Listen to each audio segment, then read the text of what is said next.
댓글 쓰신 분 맞는 말인 듯한데 저도 그렇게 느꼈습니다. 요 영상이 되게 이렇게 환자분들이 이렇게 좀 그러신가 봐요. 최대한 중립적이라고 말씀하시려고 하는 듯 보이지만 환자 탓이 크다는 의미로 들렸습니다. 이게 환자 탓이 뭐 작지는 않죠. 근데 사실 성형 관련 병원은 상담실장이 불필요한 성형을 권유가 많습니다. 그쵸? 환자의 무리한 요구는 의사들이 "이건 안 된다."라고 말하는 분위기가 정책으로 조성되지 않고 "돈만 주면 해 줄게." 이것이 더 큰 문제라고 생각합니다. 동감합니다. 근데 "이건 안 돼."라고 하면 딴 병원 가죠. 그쵸? "이건 안 돼."라고 말했는데 딴 병원 갔다가 "해 줄게." 하고서 하고 저한테 온 경우예요. 그러니까 뭐 제가 이 환자분을 나무라는 것도 아니고 제가 잘났다는 것도 아니에요. 이게 지금 우리 모습이에요. 이게 우리 모습이에요. 여러분들이 너무 성형 수술을 쉽게 생각하시고 그냥 귀에 달달한 얘기만 좋아하셔서 생긴 문제예요. 그래서 "네가 잘났다. 내가 잘났다. 네가 맞다. 내가 맞다."를 얘기를 하고 싶은 게 아니라 의사도 반성해야 되고 환자도 좀 진중해야 될 필요가 있다라고 해서 제가 이 영상을 만들었는데 아이고 뭐 그냥 뭐 말씀이 많으세요. 아무튼. 근데 여기 또 이렇게 길게 적어 주신 분이 계세요. 근데 이분은 되게 뭔가 좀 중립적이고 쪼금 바른 말을 좀 하셨어요. 이건 그냥 한번 읽어 드릴게요 그냥. "성형을 하기 전에 해야 할 일, 병원을 많이 찾아가는 것도 중요하지만 본인의 기대치를 100 이라면 그 퍼센테이지를 적절하게 조정하는 겁니다. 병원 의사도 신이 아니기 때문에 본인이 원하는 걸 그대로 구현해 내기란 어렵습니다. 의사 선생님이랑 환자로서 진지하게 대화하세요. 잘못됐을 때도 생각해서 수술을 고려하세요. 과도하게 턱을 깎아냈을 때 다시 원래 수준으로 돌아올 수 있는 건지 혹은 재수술을 해서 최소한 복구가 가능할지 고려하고 수술하세요. 무조건 코를 높게 한다고 좋은 건 없습니다. 그렇다면 그 수술을 하고 다시 빼냈을 때 어느 정도 코가 줄어드는지 또는 수술 후에 피부 늘어짐이 생기는지 이런 걸 종합적으로 고려하고 그때 가서 어떻게 할지를 생각해야 합니다. 되게 맞는 말인데 이게 현실적으로 쉽냐고요. 의사도 힘들고 환자도 힘들어요. 또 하나는 저는 사실은 플랜 B가 항상 있어야 된다고 생각하는 사람이에요. 수술을 제가 준비해서 할 때 요게 만약에 내 맘에 안 들거나 환자 맘에 안 들었을 때는 플랜 B가 있어야 된다고 생각하는 사람이에요. 그래서 항상 플랜 B를 생각을 해요 저는. 그래서 저는 약간 그 주의예요. 내가 성형 끝판왕 대한민국에서 제일 잘하는 사람 전 우주에서 내가 제일 잘하는 사람이면은 좀 건방 떨면서 그렇게 할 수도 있겠지만 저는 제가 그렇게 막 제 스스로가 막 완벽 100%가 아니라고 생각하기 때문에 항상 플랜 B를 생각을 해요. 그래서 요건 맞는 말씀이세요. 근데 환자가 이걸 알기는 정말 힘들어요. 왜냐면 이거 공부하는데 그냥 어설프게 공부해 가지고 될 게 아니잖아요. 근데 제가 동감하는 건 이거예요. 기대치가 100 이라면 어느 정도까지는 내려놓고 타협을 해야 된다. 고 말씀은 동감해요.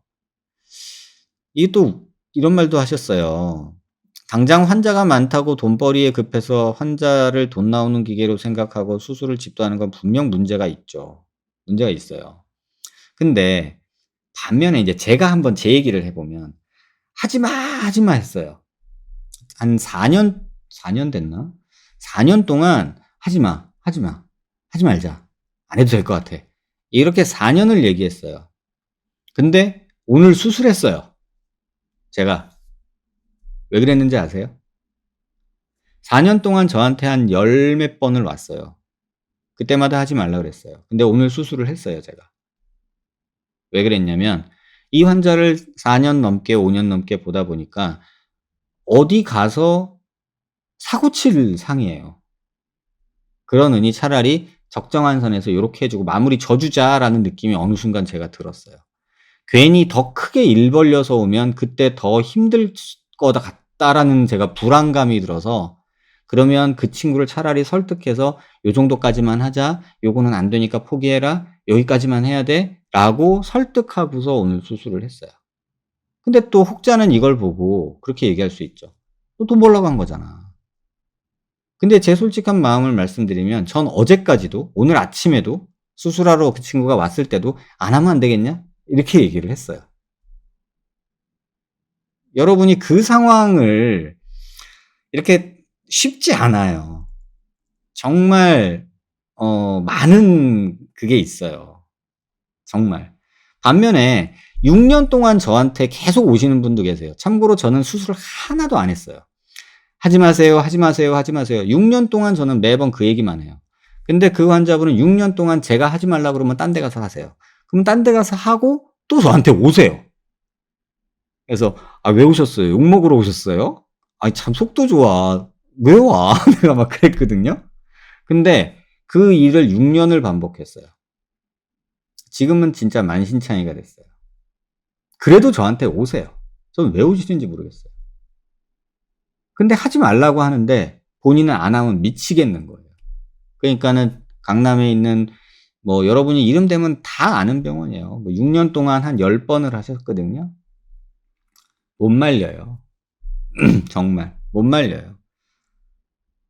그러니까 이런 여러 가지 상황이 있어요. 그러니까 여러분이 보는 그 인터넷이나 이런 그 글의 모습이 전체가 아니에요. 그러니까는 저는 개인적으로는 뭐 자기네 의견을 말하는 건 좋지만 최소한 남을 판단하지는 맙시다. 왜냐하면 그 사람의 상황은 그 누구도 몰라요. 저도 잘 몰라요. 4 년을 겪고 6 년을 겪었지만 제가 그 친구의 상황을 100% 이해하진 못해요. 뭐 집안에 무슨 일이 있는지 뭐 어떤 일이 있는지 뭐 이런 거를 제가 다 알 수는 없어요.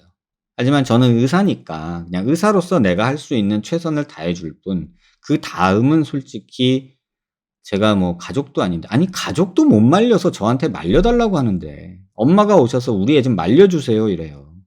근데 제가 어떻게 말리겠어요.